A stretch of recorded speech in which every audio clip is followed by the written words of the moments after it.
Okay, good morning everyone. Selamat pagi semuanya. Semoga semuanya dalam keadaan sehat. Um, Today we're going to kickstart our academic year. Ya, jadi hari ini sebenarnya minggu lalu seharusnya ya, tapi mohon maaf karena minggu lalu saya belum sempat membuat video perkenalan. Jadi kita akan mulai hari ini tentang perkenalan, bukan perkenalan lagi sih.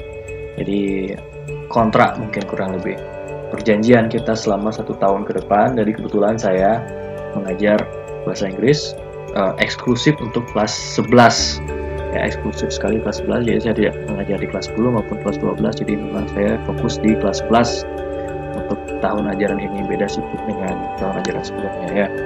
Oke. Jadi pertama mungkin perkenalan diri dulu, mungkin bagi yang belum pernah saya ajar, tapi sepertinya seharusnya sih sudah semua ya. Jadi hampir dari kelas 11 MIPA 1, MIPA harusnya saya sudah sempat ajar 1 semester dulu. Kemudian IPS sudah 2 semester. Kemudian kelas bahasa juga saya sempat ajar sebentar karena ada kesalahan teknis. Jadi seharusnya semua kelas sudah tahu ya, setidaknya tahu nama saya. So my name is Karya Yoga Pramarta. So here's a little detail about me. My name is Karya Yoga Pramarta. I was born on June 1st, 1994. So mungkin kalian semua belum lahir ya. Mungkin 10 tahun sebelum kalian lahir kurang lebih saya lahir.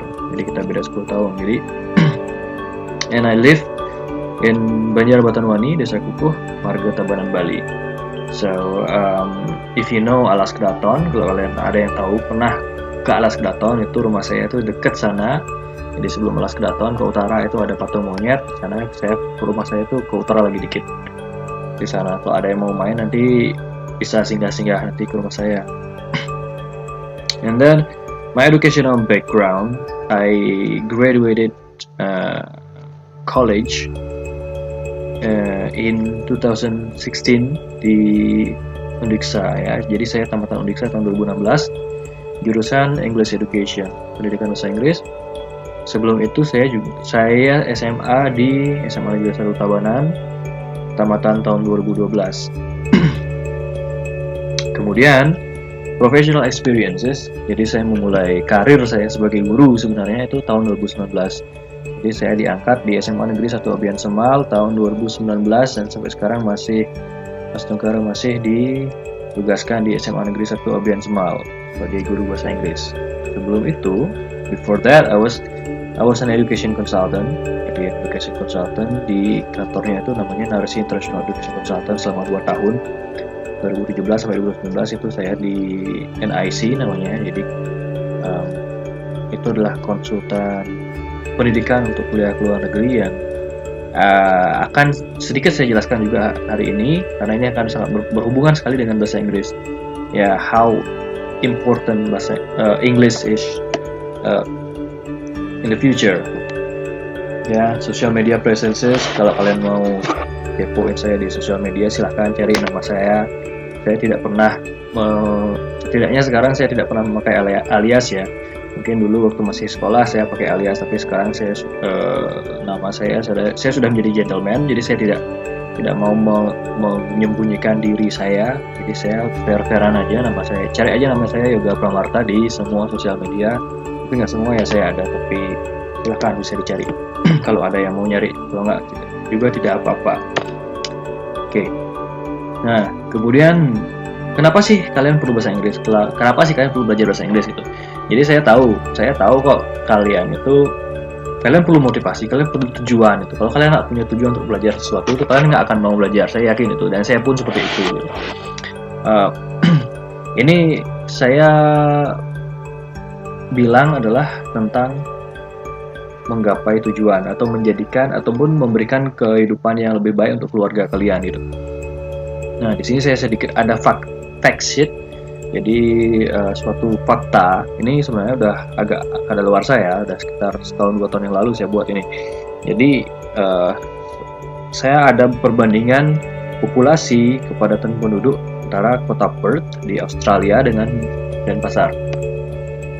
Nah, Nah, itu kalian lihat populasi dan luas wilayah. Jadi kepadatan yang di bawah itu, kepadatan itu adalah hasil bagi dari luas wilayah dibagi populasi. Itu hasilnya. Jadi di Perth itu kepadatan penduduknya istilahnya 321 jiwa per kilometer persegi, sedangkan di Bali di Denpasar itu 7.200 jiwa per kilometer persegi. Artinya apa? Di kanannya kalian bisa lihat paling bawah, semakin padat penduduk, tingkat persaingan kerja semakin tinggi. Dan ini suatu fakta yang juga sempat dibagikan kepada saya oleh seorang rekan dulu waktu di tempat kerja yang lama, bahwa ternyata sebenarnya di Australia itu perlu banyak tenaga kerja gitu, karena mereka kekurangan orang sebenarnya di sana, sedangkan pekerjaan itu banyak sebenarnya, setidaknya lebih banyak dibandingkan di Indonesia gitu. Nah, akan ada banyak cara sebenarnya kalian kalau mau kuliah ataupun kerja di luar negeri gitu. Tapi yang paling penting yang harus kalian pegang dari awal, dan kebetulan sekarang kalian masih punya waktu yang cukup banyak, yaitu adalah untuk mau belajar bahasa Inggris gitu. Ini saya nggak bilang kalian harus belajar bahasa Inggris biar kalian naik kelas lah, biar kalian lulus, biar kalian lulus KKM dan sebagainya. Saya gampang kok, kalau saya mau ngasih kalian 100, saya kasih kalian nilai 100 semua. Tapi itu bukan hal yang kalian perlukan gitu. Yang kalian perlukan adalah kemampuan kalian, memang benar-benar kemampuan praktis kalian, kemampuan kalian mempraktekkan bahasa Inggris, karena itu yang nanti akan kalian perlukan. Tidak hanya untuk kalian kuliah ataupun kerja di luar negeri, tapi di Indonesia pun sekarang banyak sekali tempat kerja yang mewajibkan ataupun menanyakan kemampuan bahasa Inggris kalian. Kalian punya TOEFL berapa, kalian punya IELTS berapa itu. Dan akan sangat-sangat menjadi nilai plus jika kalian bisa menguasai bahasa Inggris. Nah, ini sedikit perbandingan, biar kalian lebih termotivasi lagi, biar kalian termotivasi untuk belajar bahasa Inggris, sehingga ketika kalian sudah pede dengan bahasa Inggris kalian akan pede untuk kuliah ataupun kerja di luar negeri gitu. Kerja di luar negeri dalam artian berarti kalian mendapatkan gaji yang lebih baik. Setidaknya kita harapkan kalian mendapatkan pendapatan yang lebih baik dibandingkan di Indonesia. Bukan berarti di Indonesia kurang ya, tapi kalian punya kesempatan lebih banyak di luar negeri sebenarnya zaman sekarang gitu. Apalagi kalau kita pikir-pikir, populasi Indonesia itu semakin lama semakin banyak, hampir 300 juta sekarang. Mungkin lagi 10 tahun sudah mencapai 300 juta jiwa. Kalian mau cari kerja di mana gitu? Toh daratannya Indonesia, luas daratan Indonesia segitu-segitu aja, bahkan malah semakin tergerus gitu kan, abrasi dan erosi dan sebagainya. Jadi kalian harus melihat peluang. Contohnya di Jepang itu sudah semakin sedikit sekali orang-orang muda gitu, karena kebanyakan di sana orang di sana nggak mau menikah, nggak mau punya anak gitu. Jadi mereka kan perlu banyak sekali tenaga-tenaga luar yang berkeinginan untuk atau mau kerja di sana gitu, dengan ya istilahnya pendapatan yang lebih baik lah dibandingkan di Indonesia gitu. Dan banyak sekali sebenarnya negara-negara lain yang lebih maju, yang bisa memberikan kalian gaji lebih baik, yang memerlukan orang-orang muda seperti kalian untuk bekerja gitu. Jadi perbandingannya ini saya kasih sedikit gambaran ya. Kalau di UMR Bali, upah minimum di Bali itu sekitar 2-3 juta per bulan, dan kalian belum potong pengeluaran transportasi, makan, kalau ada yang ngekos mungkin biaya ngekos dan lain sebagainya. Kemudian di Australia ini fakta ya, ini saya nggak mengada-ngada, itu biaya ataupun UMR-nya itu adalah 1.000 sampai 1.600 dolar. Ini paling kecil loh ini, dan ini untuk bahkan tuh orang-orang yang kuliah sambil kerja gitu. Jadi ini saya nggak kasih ke kalian, adalah yang saya kasih ke kalian adalah UMR untuk anak-anak siswa yang kuliah sebenarnya, kuliah tapi mereka diberikan hak untuk bekerja gitu. Apalagi kalau seandainya mereka sudah lulus nanti, kemudian mereka mendapatkan kerja full time di sana, bisa 2 kali lipat dari ini gitu. Jadi kalau misalnya ketika mereka kuliah, mereka mendapatkan gaji 1.000 sampai 1.600 dolar atau sekitar 10 sampai 16 juta per bulan. Itu berarti kalau ketika mereka sudah lulus, mereka bisa dapat kerja permanen ataupun kerja full, itu mereka bisa dapat gaji 30-40 juta per bulan gitu. Dan dibandingkan kosnya di sana mereka akan masih tetap bisa nabung loh, sekitar kalau dengan pendapatan 10-16 juta mereka masih bisa nabung. Paling nggak 2-5 juta lah mereka masih bisa nabung per bulan gitu ya. Itu motivasi biar kalian kepengen gitu belajar bahasa Inggris, tidak hanya di Indonesia, di luar negeri, tapi di Indonesia pun seperti itu. Kerjaan bagus itu adalah mereka ya yang memiliki kerjaan bagus adalah mereka yang menguasai bahasa Inggris gitu, tidak bisa dipungkiri zaman sekarang gitu. Makanya saya nggak peduli kalian mau dengerin saya ataupun mengikuti pelajaran saya, ini nggak ada hubungannya sama saya gitu. Istilahnya saya bisa ngasih nilai berapapun ke mau saya ke kalian gitu, tapi itu bukan yang kalian perlukan. Ini motivasi diri kalian sendiri gitu. Saya nggak bisa memotivasi diri kalian, tapi kalianlah yang akan memotivasi diri kalian. Kalian mau belajar atau enggak gitu. Toh ini juga demi kebaikan kalian gitu. Kalian mendapatkan gaji gede puluhan juta per bulan tuh untuk kalian juga gitu. Dan to be honest, ini terjadi sama saya gitu. Jadi saya juga pengen jadi contoh. Saya nggak hanya ngomong aja bahwa bahasa Inggris itu penting biar kalian dapat gaji bla bla bla, gaji gede dan lain sebagainya. Tapi ini saya contohnya. Saya menjadi bukti nyata bahwa saya dengan bahasa Inggris saya mendapatkan pendapatan itu bisa double digit gitu. Jadi mungkin kalau kalian kebanyakan dari kalian nggak tahu, mungkin kalau kalian kebanyakan taunya saya itu sebagai guru di sekolah ya kan, tapi di luar sekolah itu saya mengambil pekerjaan lain gitu sebagai penerjemah, bukan sebagai guru lagi tapi sebagai penerjemah. Dan ini sebagai pure murni untuk motivasi ya. Saya nggak mau sombong sebenarnya, tapi saya pengen memotivasi kalian bahwa dengan bahasa Inggris kalian bisa mendapatkan begitu banyak manfaat. Dan saya pribadi saya sudah merasakannya karena istilahnya dari bahasa Inggris saya mendapatkan pekerjaan tetap satu, dan itu saya mendapatkan pekerjaan sampingan yang bahkan kalau saya mau bocor-bocoran itu pendapatannya jauh lebih besar dibandingkan pekerjaan bukan jauh lebih besar ya, istilahnya jauh lebih besar lah dibandingkan pekerjaan tetap saya sebagai seorang guru, sebagai seorang PNS gitu. Dan itu semua berkat bahasa Inggris gitu. Jadi ini saya pengen jadikan motivasi buat kalian untuk belajar bahasa Inggris. Nominalnya berapa pendapatan saya itu pribadi personal ya. Kalau kalian mau tanya saya langsung pribadi. Tapi setidaknya saya tadi bilang ke kalian bahwa pendapatan saya dari English translation itu bisa berkali lipat dari pendapatan saya sebagai seorang PNS guru bahasa Inggris. Semuanya berkat bahasa Inggris. Jadi saya pengen kalian menjadikan saya contoh bahwa English itu akan sangat bermanfaat bagi kalian. Gitu. Ya, jadi when you master English, you conquer the world. Ketika kalian bisa menguasai bahasa Inggris, kalian akan bisa menguasai dunia. It's the truth gitu. Itu adalah suatu kenyataannya di zaman sekarang apalagi gitu. Ya, jadi jangan sampai sekalipun kalian menyepelekan bahasa Inggris. Kalau kalian nggak suka silakan terserah gitu. Tapi yang jelas tumbuhkanlah ketertarikan di kalian untuk belajar bahasa Inggris.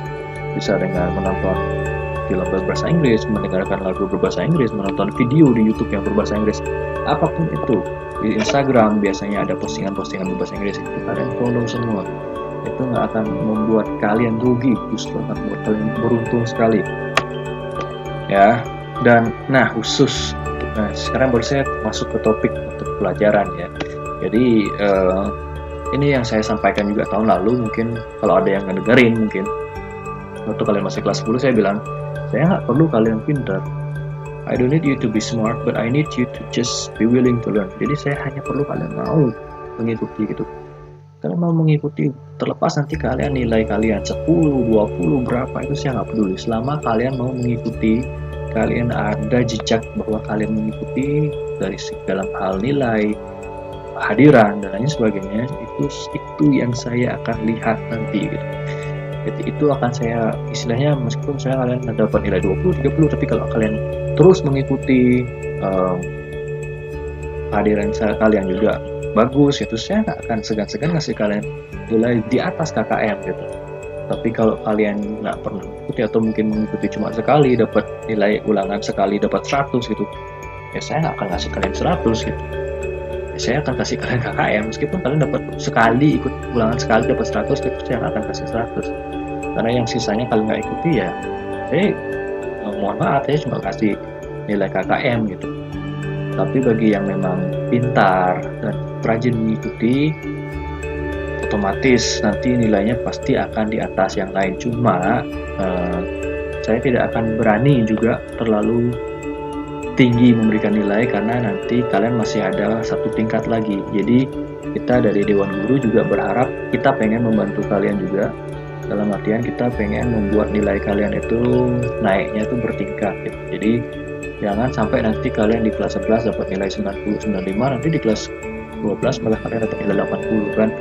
Kasihan nanti ketika kalian mencari perguruan tinggi dan lain sebagainya gitu. Itu yang saya pengen tekankan di sini, bahwa saya akan tetap memberikan nilai spesial bagi yang memang pintar dan juga rajin. Jadi ada nanti kriterianya, siapa yang pintar dan rajin berapa, yang pintar saja tapi nggak rajin berapa, yang rajin tapi nggak pintar berapa, dan yang nggak rajin dan nggak pintar seperti apa gitu. Jadi ya semuanya akan ada. Saya akan usahakan membuat game kita ini, permainan kita ini seadil mungkin gitu ya, biar nggak ada yang merasa tidak